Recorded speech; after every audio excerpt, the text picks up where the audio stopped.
Fala, meus queridos, tudo bem com vocês? Eu sou o professor Anderson e essa é uma videoaula sobre tenentismo e coluna Prestes Miguel Costa.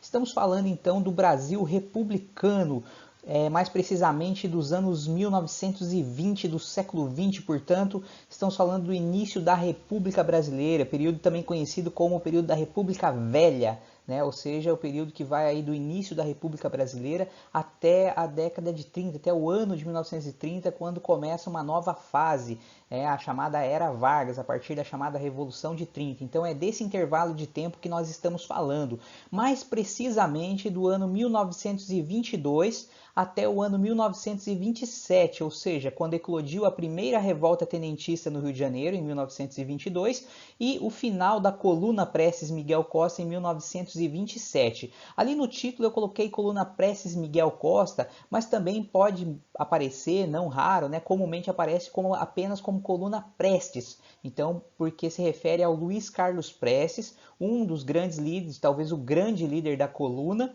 por isso aparece muitas vezes apenas como coluna Prestes, mas também para dar o devido crédito ao líder dos paulistas que se chamava Miguel Costa. Então o Luiz Carlos Prestes era o líder dos gaúchos e o Miguel Costa o líder dos paulistas, e eles se uniram. A gente vai falar sobre isso mais adiante, vai explicar direitinho. Mas pode aparecer, portanto, como coluna Prestes ou como coluna Prestes Miguel Costa, como eu coloquei aqui nessa aula.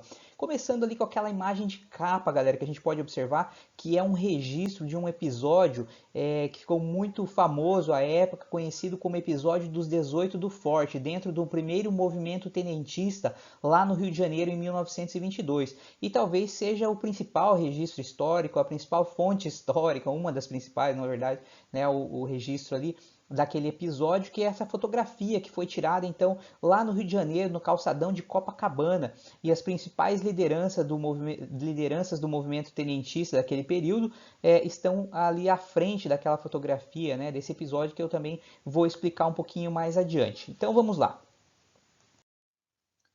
Tenentismo foi o nome dado ao movimento político-militar e à série de rebeliões de jovens oficiais de baixa e média patente do Exército Brasileiro no início da década de 20, descontentes com a situação política brasileira. Pessoal, então esse é um movimento militar, mas ele concomitantemente é um movimento político, porque ele tem reivindicações políticas principalmente. Então o fundo essencial do movimento tenentista é a política brasileira, a política nacional. Ou seja, eles se rebelaram por conta da insatisfação com o regime político, com as atitudes dos políticos na época, principalmente os presidentes da República. Então foram movimentos contra presidentes da República daquele período.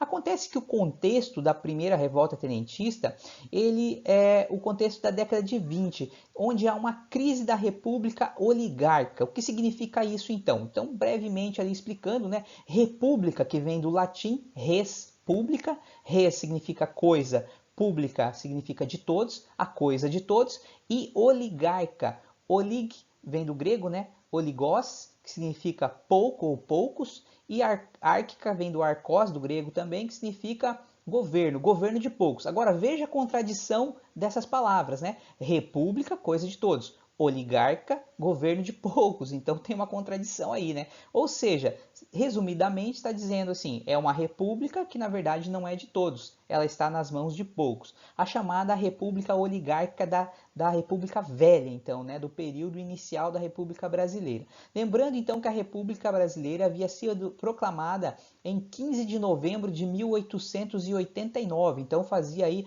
pelo menos umas 3 décadas já, né, quando eclode a primeira revolta tenentista, uns 30 anos pelo menos, da República Brasileira. Lembrando então que tinha acabado a monarquia em 1889, quando Dom Pedro II foi deposto, e foi iniciada a República Brasileira, um novo modelo político no Brasil, que é o mesmo modelo que existe até hoje no nosso país. Então nós somos uma república federativa representativa, temos um regime republicano, portanto, né?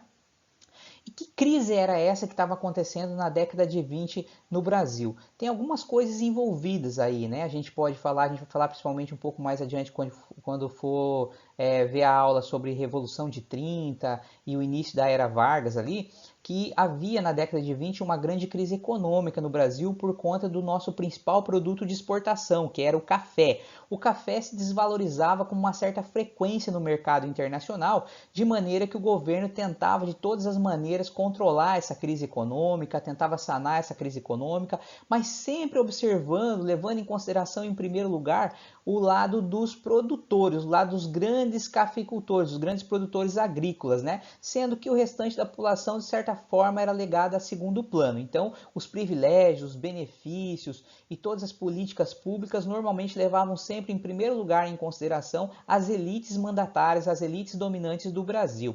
Também, então, concomitantemente a essa crise econômica, existia uma crise política. Havia vários movimentos no Brasil que eram contrários, então, a esse modelo político brasileiro da época, que era chamada República Oligárquica, também conhecida como República do Café com Leite. Por quê? Porque havia um revezamento não raro na presidência da República, especialmente, né, no governo do Brasil, entre Minas Gerais e São Paulo. Minas Gerais, um grande produtor de leite, São Paulo, grande produtor de café. Então, a Constituição de 1891, que foi a primeira Constituição republicana, ela estabeleceu que haveria eleições no Brasil de 4 em 4 anos. A cada 4 anos se elegeria um novo presidente da República. Ocorre que a cada 4 anos acontecia o seguinte: um presidente de São Paulo, nova eleição, presidente de Minas Gerais. Nova eleição, presidente de São Paulo. Nova eleição, presidente de Minas Gerais. E ficava nesse revezamento, Minas Gerais e São Paulo. Por isso ficou conhecido como República do Café com Leite. E havia alguns movimentos contrários a esse revezamento, contrários a esse verdadeiro monopólio do poder nas mãos dos mineiros e dos paulistas, né? De dois partidos políticos brasileiros da época. O Partido Republicano Mineiro, ou PRM, e o Partido Republicano Paulista, o PRP. Então, esses dois partidos basicamente dominavam a política nacional. Dentre esses movimentos contrários à política do café com leite, vamos destacar dois aí que aconteceram na década de 20 no Brasil. Então, o movimento modernista, né? O modernismo brasileiro, e também o movimento tenentista. O primeiro movimento modernista foi um movimento artístico-cultural, né? Ele envolveu artistas das mais variadas áreas, né, dos mais variados gêneros artísticos aí, que uniram forças e quiseram promover mudanças na arte, na cultura brasileira e, por que não dizer, na sociedade e na política brasileiras também. Então ele era um movimento artístico que também tinha um fundo político-social. Né? Então ele pretendia mudanças na política brasileira, especialmente nessa política do café com leite. O movimento modernista, ele era um movimento que tinha uma forte tendência nacional, né? Ele queria, buscava uma verdadeira identidade nacional. De certa forma, com um pouco de contradição, ele era inspirado em movimentos que ocorriam na Europa na época, né? Movimentos artísticos no pós-Primeira Guerra Mundial. Então tinha uma certa inspiração desses artistas nas mudanças, nas transformações que estavam ocorrendo no continente europeu. Por outro lado, eles buscavam uma arte que fosse genuinamente brasileira, uma arte nacional, buscando uma identidade nacional. O movimento modernista teve o seu auge numa apresentação que ocorreu em fevereiro de 1922, lá no Teatro Municipal de São Paulo, a chamada Semana de Arte Moderna. Vocês já devem ter ouvido falar desse movimento em algum momento aí da trajetória escolar de vocês, né? Especialmente em história, língua portuguesa também às vezes aparece. Na disciplina de arte também, enfim. A Semana de Arte Moderna de 22. Nessa semana, que na verdade foram 3 noites no Teatro Municipal de São Paulo, em fevereiro de 1922, esses artistas de várias áreas se apresentaram lá. E se apresentaram para quem? Para a elite paulistana da época, né? Que não raro eram oriundos então dessa elite cafeicultora paulista. Muito bem. Dizem que foram 3 noites de grandes vaias. Por quê? Porque essa elite extremamente conservadora, né, retrógrada paulistana, não estava muito interessada em mudanças, em grandes transformações, e viu aquelas apresentações com um grande receio e sem entender muito bem o que estava acontecendo, né? E aí diz que eles vaiavam muito. Tem até algumas histórias curiosas desse evento. Por exemplo, um dos grandes músicos brasileiros de todos os tempos, talvez o maior para muitos, né, músico erudito aí, o Heitor Villa-Lobos, ele se apresentou lá no Teatro Municipal naquela semana. E ele, curiosamente, entrou com um traje de gala para tocar o seu piano lá, e ele entrou com um pé de sapato e no outro pé um chinelo de dedo, né? E aí o pessoal começou a observar, o que está acontecendo, né? Qual mensagem que ele quer passar, será? Né? Eles ficavam tentando adivinhar as mensagens implícitas ali nas apresentações, né? E aí ficaram teorizando a respeito do porquê que ele estava com um pé de sapato e um pé de chinelo e tal. No fundo, na verdade, era apenas que o Heitor Villa-Lobos estava com uma unha encravada e ele não podia usar sapato, então porque estava doendo muito o pé dele, então ele entrou com um pé de sapato e um pé de chinelo, era só isso, né? Também tem uma história lá que o Manuel Bandeira, né, o famoso poeta brasileiro Manuel Bandeira, entrou para se apresentar e ele declamou um poema que ele tinha escrito intitulado Os Sapos. Nesse poema Os Sapos, ele fazia uma crítica, era uma metáfora, né, aos parnasianos, que eram os poetas da época, os escritores, literatos da época, era a literatura parnasiana, né, e ele criticava essa literatura, ele criticava essa poesia parnasiana, que era simétrica, que tinha que ter rima, que era toda contadinha ali as sílabas das poesias, enfim, ele fazia uma crítica ferrenha. Afinal de contas, esses artistas queriam mudanças, transformações. E o Manuel Bandeira declamou o poema Os Sapos para criticar os parnasianos. Como o pessoal não entendia muito bem, começou a imitar sapo durante a apresentação dele. Enfim, tem algumas histórias curiosas ali. O fato é que o movimento modernista da década de 20, ele pode ser considerado então um movimento de crítica também à política brasileira da época, ao modelo político e social daquele momento e à política do café com leite, principalmente, né? Assim como o movimento tenentista, que é esse do qual então estamos falando especialmente agora, que era um movimento militar, mas concomitantemente era um movimento político, porque reivindicava alterações políticas no Brasil daquele contexto. Quais eram as principais reivindicações do movimento tenentista? Então vamos ver algumas delas ali. Como eu já falei, ele era um movimento político, militar, mas de fundo político. Então as reivindicações principais deles eram de cunho político. Eles pretendiam, portanto, a moralização do regime político. Eles achavam que era uma falcatrua, que era uma corrupção desenfreada na República Velha, na República Oligárquica, né, do café com leite. Então eles queriam mudanças, queriam a moralização desse regime, porque não estavam gostando daquele modelo, né? Também exigiam nesse sentido, então, o voto secreto. Por quê? Porque o voto era aberto, galera, no início da República lá, não era secreto. Como que funcionava? Então, a Constituição de 1891, ela estabeleceu que os cidadãos brasileiros teriam direito a votar. Mas quem era o cidadão brasileiro? Quem votava, então? Primeiro eram homens, mulheres estavam fora do critério de eleição, do critério de cidadania brasileiro nesse período. Tinha que ter mais de 21 anos, portanto, todos os menores de 21 anos também estavam fora, não tinham direito de votar. Então, homens maiores de 21 anos. Tinha que ter residência fixa, não podia ser mendigo, por exemplo, andarilho, ou alguém que não tivesse residência fixa. Então, esses também estavam fora. Tinha que ser alfabetizado, ou seja, todos os analfabetos, que era a grande maioria da população brasileira, também estava fora dessas eleições, fora do critério de cidadania, não podia votar. Então, homens maiores de 21 anos alfabetizados, não podia ser padre, não podia ser soldado e não podia ser mendigo. Esses eram os critérios, então, de votação. O que excluía a maior parte, como eu disse, da população brasileira. Apenas um percentual menor, pequeno, é que conseguia votar, então, nessas eleições. Mas, no dia das eleições, então, as pessoas iam e só depositavam o voto, a cédula, né, em papel, na urna.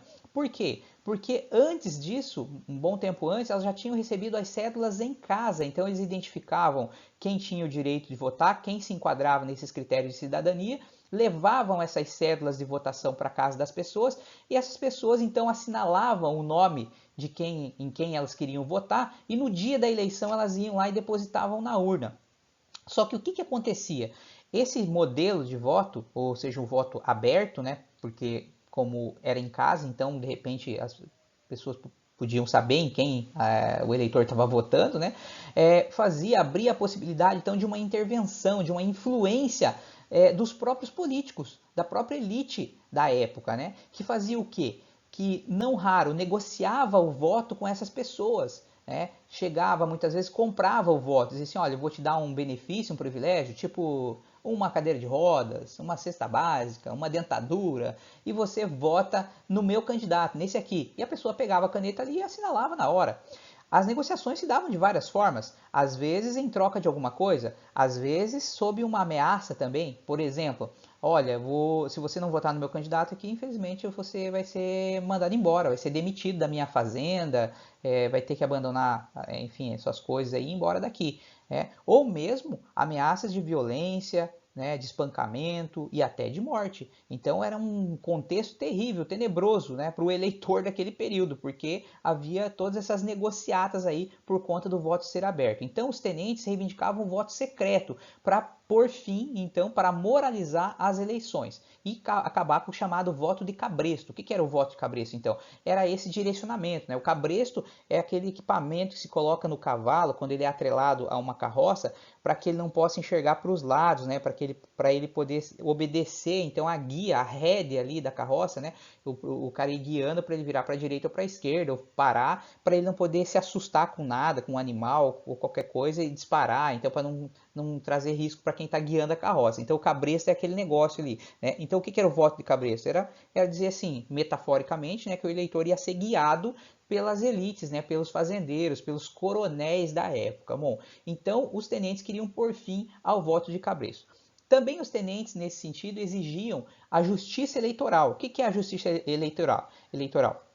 É o que nós temos hoje, por exemplo, o TRE, o Tribunal Regional Eleitoral, e o TSE, o Tribunal Superior Eleitoral. Esses órgãos, teoricamente, são órgãos, instituições independentes, que elas foram criadas exclusivamente para controlar os processos eleitorais, as eleições, para organizar, para controlar, fiscalizar, contar os votos, dar os resultados das eleições. Então, esses órgãos são especificamente para isso, né? Tem essa função. E naquele período não existia uma justiça eleitoral, de maneira que quem estava no poder, quem estava no governo, é que controlava, é que comandava as eleições. E claro, isso abria a possibilidade enorme de fraude. Né? Não raro, candidato que já havia vencido as eleições, perdia. E quem tinha perdido, vencia. Ou seja, os resultados eram invertidos porque não tinha justiça eleitoral. Então, os tenentes também exigiam uma justiça eleitoral. Bom, também os tenentes, eles eram extremamente nacionalistas, eles eram muito patriotas, né? Então eles estavam muito influenciados por aqueles ideais do final do século XIX, né? O nacionalismo exagerado, também tinha uma certa influência aí da própria Primeira Guerra Mundial, e tudo isso ainda era um clima muito presente no mundo todo, né? Esse nacionalismo. Então os tenentes eram muito nacionalistas, defendiam os valores, os símbolos nacionais, as cores nacionais. E nesse sentido, eles eram muito críticos ao modelo econômico da época também, que era o liberalismo econômico, né? O capitalismo liberal. Então eles não queriam, eles não gostavam do liberalismo, eles achavam que o governo deveria adotar medidas protecionistas à economia. O protecionismo econômico significa proteger a economia nacional contra a possível exploração, possíveis vantagens de outros países sobre a economia brasileira. Então eles eram contra o liberalismo, eles queriam que o governo adotasse medidas para proteger, ou seja, a intervenção do Estado na economia brasileira. Portanto, eles eram protecionistas e antiliberais, nacionalistas, protecionistas e antiliberais. E, finalmente, eles eram contra os privilégios que essas elites oligarcas tinham sobre a política, sobre a sociedade, sobre a economia. Os tenentes pertenciam a uma classe média, né? Se a gente fosse fazer uma hierarquização da sociedade, uma pirâmide social daquele período, os tenentes pertenciam a uma classe média, era uma classe intermediária em termos de posto militar, né? Eram jovens oficiais do exército, então não estavam no alto escalão das forças armadas, mas também não estavam na base, não eram soldados, né? Lembrando que os próprios soldados não podiam votar, né? Mas os tenentes então estavam num patamar intermediário. E em termos de classe social também, posso dizer que eles eram pertencentes a uma classe média urbana ali principalmente. Classe média urbana essa que estava mais ou menos fora da política brasileira nesse contexto. Por isso, eles reivindicavam o fim desses privilégios. O lema deles, que está no lembrete ali abaixo, né? O lema dos tenentes era representação e justiça. O estopim. Então, como que começou, galera, o movimento tenentista? O que levou à eclosão do primeiro movimento tenentista? O que a gente percebe é que já havia um descontentamento por parte deles, mas até eclodiu uma revolta e tudo mais, então teve que ter um motivo mais forte ali. O que aconteceu então? Em 1922 foi um ano de campanha eleitoral para a presidência da República, ou seja, haveria eleições presidenciais naquele ano. E aí o que aconteceu? Aconteceu que O Marechal Hermes da Fonseca, que era o presidente, o diretor do clube militar lá sediado no Rio de Janeiro, que era frequentado principalmente pelos oficiais do exército, ele sofreu críticas muito ferozes, muito atrozes num jornal lá do Rio de Janeiro, né? Acontece que ele não era só o presidente do clube militar. O Marechal Hermes da Fonseca já tinha sido presidente da República. Aliás, durante esse período da chamada República do Café com Leite, República Oligárquica, talvez o Marechal Hermes da Fonseca, nesse momento, pelo menos, tinha sido o único militar. Claro, no início da República, lá quando foi proclamada a República em 1889, de 1889 até 1895, foram dois militares, né? Primeiro o Marechal Deodoro da Fonseca e depois o Marechal Floriano Peixoto. Então, dois militares foram presidentes do Brasil na chamada República da Espada, que é o período, os dois primeiros governos ali da República Brasileira.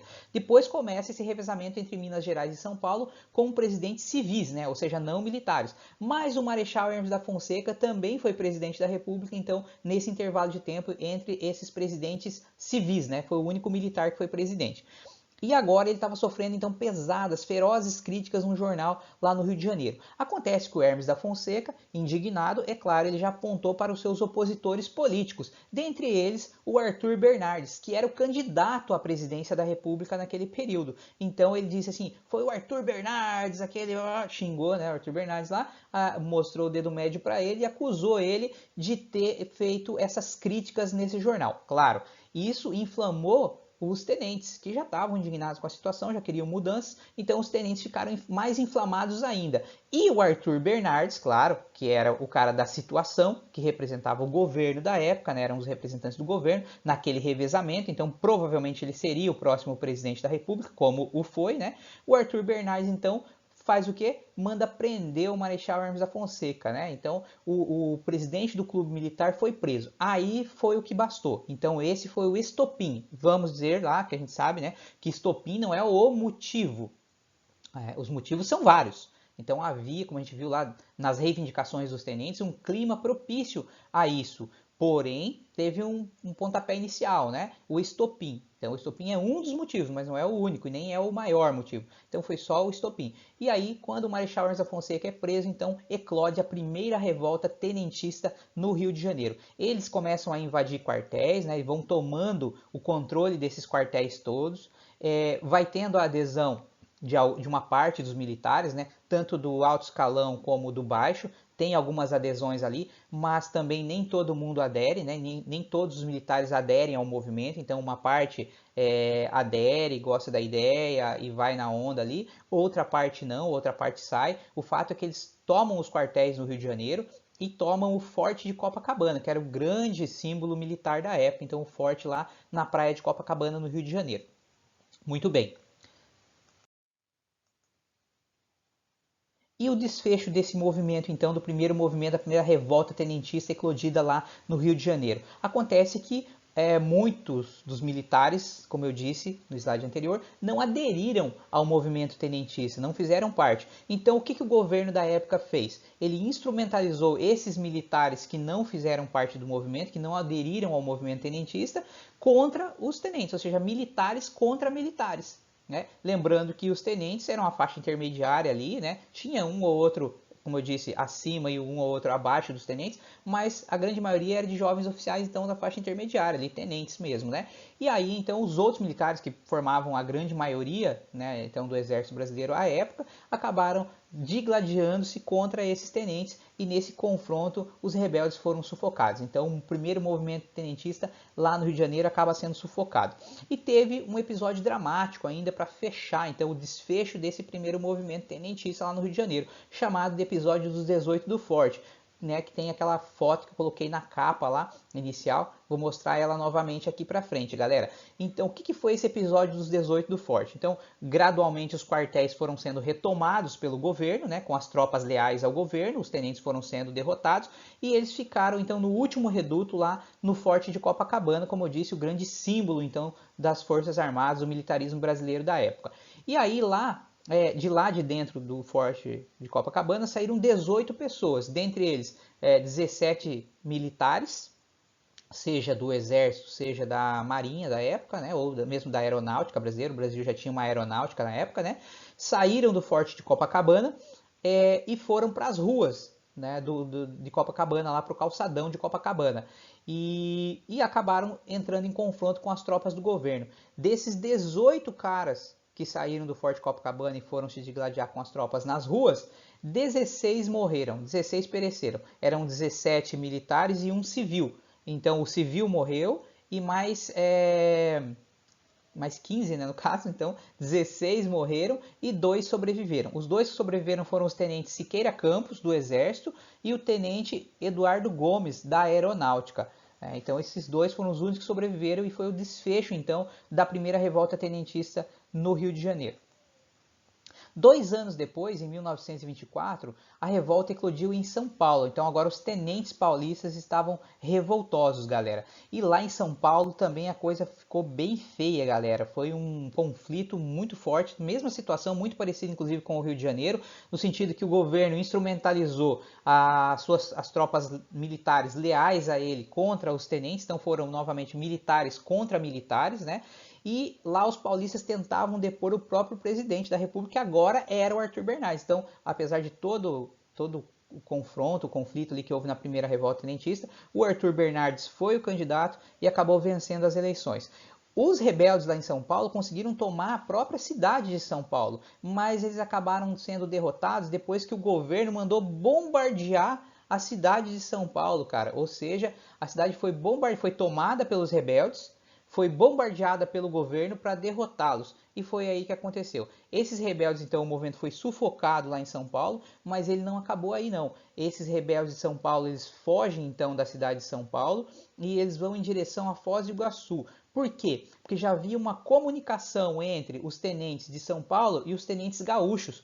E os tenentes do Rio Grande do Sul então saem de lá e vão em direção a Foz do Iguaçu para se encontrar com os tenentes paulistas. Então eles se encontram lá em Foz do Iguaçu e formam o que ficou conhecido como Coluna Prestes Miguel Costa. Então Luiz Carlos Prestes, o líder dos gaúchos, e o Miguel Costa, o líder dos paulistas. Eles se encontram em Foz do Iguaçu, no Paraná, e formam a coluna, a famosa coluna Prestes Miguel Costa, ou apenas coluna Prestes. Aqui a famosa foto, então, né, que eu mostrei lá na capa, né, onde o desfecho ali do episódio dos 18 do Forte, né, os caras caminhando, a gente pode perceber claramente ali o calçadão, né, aquele famoso calçadão de Copacabana, lá no Rio de Janeiro, né, muito, muito bonito ali. E os caras então marchando e em dado momento, obviamente um pouco antes dessa fotografia ter sido tirada, houve o confronto então com as tropas do governo, tiro para todo lado, e desses 18 que estavam ali então 16 pereceram, só 2 sobreviveram. O curioso, né, é que os 2 que sobreviveram, eles estão nessa fotografia aqui, ó, eles estão do lado da calçada ali, ó. Eu vou marcar aqui, são esses 2 caras aqui, ó. Esses 2 aqui, tá? Então eles estão ali na calçada e curiosa, ou coincidentemente ou não, não sei, os 2 foram os que sobreviveram. Então à esquerda aqui, na extrema esquerda, nós temos o Eduardo Gomes, né, que era um tenente da aeronáutica. Você pode perceber, inclusive, que ele está com um uniforme diferente dos demais ali, né? O uniforme dele é um pouco diferente, né? E ele era da aeronáutica. Depois, esse cara aqui, inclusive, tem uma curiosidade. Ele não só sobreviveu ao episódio dos 18 do Forte, como ele foi um personagem político importante. Depois ele chegou, inclusive, ao posto máximo da aeronáutica, que é o posto de brigadeiro. Não é aquele bolinho de festa lá, não, de chocolate, né, cara? É o posto máximo na hierarquia militar da aeronáutica. Ele chegou ao posto de brigadeiro e foi candidato à presidência da República, cara. Depois que Getúlio Vargas foi deposto em 1945, né, houve eleições presidenciais e esse cara foi candidato a presidente da República. Já era brigadeiro na época, o brigadeiro Eduardo Gomes foi candidato. Acabou perdendo a eleição para um outro militar, um do Exército, né, que era logo o pós-Segunda Guerra Mundial. Os militares estavam em alta no Brasil e o brigadeiro Eduardo Gomes acabou sendo derrotado por um outro militar, um marechal do Exército, né? Então, que acabou vencendo as eleições. E aqui nós vemos então o tenente Siqueira Campos, né, do Exército. Então nós temos lá o Eduardo Gomes e temos aqui à direita dele também na calçada o Siqueira Campos. Então esses dois foram os sobreviventes do episódio 18 do Forte. Aqui nós temos também esse cara bem no centro da imagem aqui, o Milton Prado, um outro militar. E aqui nós temos o civil, né, cara? Como pode observar aqui, ó, ele tá com uma roupa diferente, tá com um terno, né, de chapéu ali, é o Otávio Corrêa. Então, alguns elementos da classe civil, ou seja, não militar, também eram simpatizantes da causa e acabaram participando, como foi o caso do Otávio Corrêa, e ele acabou sendo morto também nesse confronto aqui. E tem outros tantos militares, inclusive tem um monte de curiosos ali em volta, né? Nem todo mundo está participando, a gente percebe que tem mais de 18 pessoas ali, mas porque tem curiosos aqui. Óbvio, como eu disse, é antes do confronto com as tropas leais ao governo. Depois que o confronto aconteceu, né, esparramou esse pessoal todo aí e ficaram só os combatentes ali mesmo. Então, esse é o famoso episódio dos 18 do Forte. Então forma-se a coluna Prestes ou coluna Prestes Miguel Costa. Se diz que essa coluna ela foi formada por cerca de 1.600 homens, cara. Era muita gente, né? 1.600 soldados. O comando principal se deu ao Luiz Carlos Prestes, por isso que normalmente aparece como coluna Prestes, né? Eu dei o crédito ali ao Miguel Costa também, que era o líder dos paulistas, mas se aparecer como coluna Prestes ou coluna Prestes Miguel Costa, tanto faz. Então vocês têm que ficar atentos a isso, né? Eram cerca de 1.600 homens e eles percorreram aproximadamente 25 mil quilômetros pelo Brasil. Cara, eles recortaram o território brasileiro de sul a norte, melhor dizendo, que eles partiram do sul, né? De sul a norte e se confrontando com as tropas do governo. Cara, o governo tentando derrotá-los e eles tentando chamar a atenção da população, tentando conscientizar para que as pessoas se unissem à luta deles para derrubar o governo, né, do Arthur Bernardes lá, mas se diz que o brasileiro naquela época não estava muito preparado para isso, não entendia muito bem a causa deles, não entendia muito bem o que estava acontecendo, era um analfabetismo, uma ignorância muito grande, então não houve grande apoio a esses caras. Também tem uma outra questão aí, o fato de que os tenentes se diz, né, os estudos mostram, os estudiosos mostraram que eles não queriam alterações tão profundas assim na sociedade brasileira também. Eles queriam alterações políticas, eles queriam a moralização do regime político, eles criticavam a política do café com leite, mas diz que em geral eles não queriam uma alteração radical na sociedade, eles não queriam uma revolução ao estilo da Rússia, né, ao estilo da Revolução Russa de 1917. Ainda que muitos estudiosos até incorreram no erro, talvez, de inicialmente terem imaginado que sim, pelo fato de que alguns elementos do movimento tenentista e da própria coluna Prestes serem adeptos de mudanças mais radicais. Por exemplo, o próprio líder, né, principalmente por causa do líder, o Luiz Carlos Prestes, era o grande ícone, o grande símbolo do comunismo no Brasil. Era o grande simpatizante da Revolução Russa e desse modelo econômico e político do comunismo, né? Então, o grande comunista brasileiro, Luiz Carlos Prestes. Depois, inclusive, a gente vai estudar mais adiante, durante a Era Vargas e tudo mais, vamos falar bastante dessa figura histórica brasileira aí, o Prestes, né? E por isso foi levado, alguns historiadores foram levados a imaginar que esse movimento tivesse uma intenção revolucionária.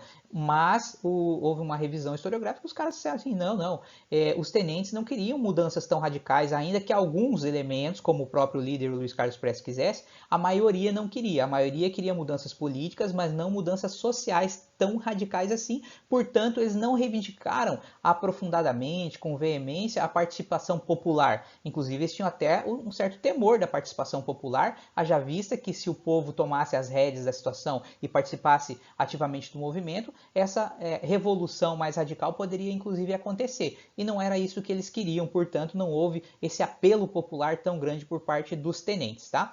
Eles se digladiaram contra as tropas leais ao governo, Brasil afora, né? E aí eles chegaram a derrotar 18 generais do exército brasileiro. Esses caras estavam lutando muito bem, né? O Luiz Carlos Prestes era o grande general deles, né? E eles derrotaram muitos generais do exército brasileiro.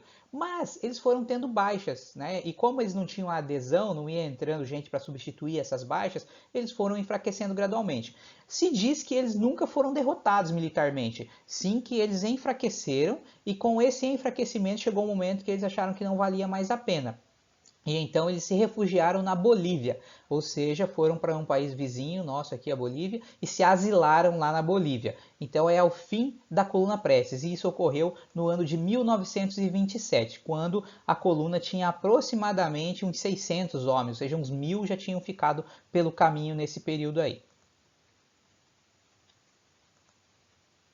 E o Luiz Carlos Prestes ganhou o apelido ali então, né, de Cavaleiro da Esperança. Bom, como eu disse, ele foi um personagem histórico importante aí na sequência então da história brasileira. A gente vai falar mais à frente sobre ele novamente. E aqui a foto então do Luiz Carlos Prestes, o general na época, né, ali ainda jovem, liderando a coluna Prestes, esse cara aí que acabou então sendo um dos fundadores do Partido Comunista Brasileiro em 1922, o PCB, né? E ele também acabou participando da política nacional, ativamente depois, se candidatando a cargos eletivos e tal. Durante a era Vargas acabou sendo preso, ele e a esposa dele, a Olga Benário, que foi mandada lá para a Alemanha e acabou morrendo nas câmaras de gás, lá nos campos de extermínio alemães, né? Enfim, como eu disse, tem uma história bem rica aí. A filha dele com a Olga Benário, né, a Anita Leocádia, que sobreviveu, né, os alemães na época, ela nasceu lá na Alemanha nazista e ela foi libertada através de uma campanha internacional que a mãe do Luiz Carlos Prestes e a irmã dele, né, ou seja, a avó e tia da criança fizeram. Os alemães acabaram libertando um pouco antes da eclosão, portanto, da Segunda Guerra Mundial, libertaram a criança, ela foi criada pela avó, pela tia e depois pelo próprio pai quando foi solto também da prisão após o final aí da era Vargas, e ela virou uma grande historiadora brasileira, Anita Leocádia Prestes, né? Escreveu várias obras, vários estudos aí, e principalmente, obviamente, sobre a família dela, que ela quis saber mais sobre as origens da família e contou muitas histórias dessa época e do próprio pai dela. E aqui nós temos um mapa, né? Esse mapa mostra o trajeto percorrido pela coluna desde que se formou ali então. Olha lá, a gente olha para o mapinha e a gente vê uma linha vermelha, né? A linha vermelha começando lá no Rio Grande do Sul, pega ela lá no sul do Brasil, lá no Rio Grande do Sul, onde ela começa, né? E ali então os caras saem do Rio Grande do Sul e vão em direção ao Paraná, liderados pelo Prestes, né? E os caras saem lá de São Paulo, a linha azulzinha, vou circular aqui, a linha azulzinha, os caras saem então de São Paulo e também vão a Foz do Iguaçu no Paraná. Do Paraná então eles partem essa coluna se digladiando com as tropas do exército. E eles passam ali então por vários estados, né? Saem do Paraná, passam pelo Mato Grosso do Sul, aí eles chegam em Goiás, passam por Minas Gerais, passam pela Bahia, Tocantins, Piauí, aí pegam todos os estados do Nordeste, lá Paraíba, Pernambuco, Alagoas, Sergipe, né? Voltam para a Bahia, aí da Bahia eles voltam de novo para o sentido norte, nordeste brasileiro lá, né? Rio Grande do Norte, Ceará, né? Maranhão, Tocantins, voltam para a Bahia, voltam para Minas de Goiás, Minas Gerais, ali Mato Grosso de novo, e aí eles vão desembocar lá na Bolívia e também alguns elementos no Paraguai. E aí é o fim da coluna Prestes Miguel Costa. Bom, esse movimento se diz que ele, apesar de não ter sido derrotado militarmente, ele não conseguiu alcançar os seus objetivos. De qualquer maneira, segundo muitos analistas, muitos autores, ele foi um movimento muito poderoso, um movimento forte, vigoroso, de alcance nacional, e que, apesar de não ter conseguido seus objetivos naquele momento, ele acabou se repercutindo, se refletindo futuramente, 3 anos depois, né, do fim dele, em 1930, na chamada Revolução de 30. Então, os revolucionários de 1930, de certa forma, ainda estavam imbuídos de muitos dos ideais tenentistas, tá? Que aquele momento, né, da década de 30, então, do ano 1930, foi um momento extremamente importante no Brasil, um momento do auge da crise da cafeicultura, da crise política e econômica, e o movimento tenentista vem à tona novamente. Não por acaso, os próprios militares do movimento tenentista, agora, os que sobreviveram, os que ainda estavam na ativa, participaram também desse movimento revolucionário em 1930, que colocaram Getúlio Vargas no poder. E é o próximo, né, assunto que a gente vai estudar. Então, finalizando essa aula, foi uma aula curtinha mesmo, né? Esse assunto é relativamente curto, na verdade é um assunto introdutório para a gente compreender a Revolução de 30 e a própria Era Vargas, que são os assuntos aí importantes que a gente vai ver para frente, né? Então, esse é um assunto, uma aulinha relativamente curta. E aí nós temos dicas, como sempre de praxe, de leitura, dicas de livros científicos escritos por historiadores e também dicas de filmes. Então, para ler, nós temos lá o livro Sociedade e Política na Primeira República, da Maria de Lourdes Mônaco Janotti. Então é um livro interessante aí que vai pegar esse contexto aí do tenentismo. Da Mônica Veloso, nós temos ali o livro Que Cara Tem o Brasil? As Maneiras de Pensar e Sentir o Nosso País. Também um livro bem interessante dessa grande historiadora brasileira. E temos ali um link, né? Esse link é uma dissertação de mestrado que foi defendida na UNB, na Universidade Nacional de Brasília, cujo plano de fundo é exatamente o tenentismo e a coluna Prestes. Então também está lá, já tem o link ali, então é leitura gratuita, vamos dizer assim, nesse repositório da UNB. É só clicar lá no link e que vai estar lá nos tópicos da aula também, para vocês poderem copiar, né, e linkar para quem quiser estudar, ler um pouco mais sobre tenentismo e coluna Prestes. Para assistir, nós temos lá O País dos Tenentes, que vai falar obviamente sobre esse movimento, né? De 1987, filme brasileiro, direção do Sérgio Rezende, né? E temos também O Velho, que conta a história do Luiz Carlos Prestes, um filme de 1997 com a direção do Tony Venturi. Então, quem quiser entender um pouco mais desse personagem político brasileiro, da história do Luiz Carlos Prestes, vale a pena o filme O Velho. Galera, eu vou ficando por aqui, então. Muito obrigado a todos, obrigado pela atenção e pela compreensão. Até a próxima. Tchau!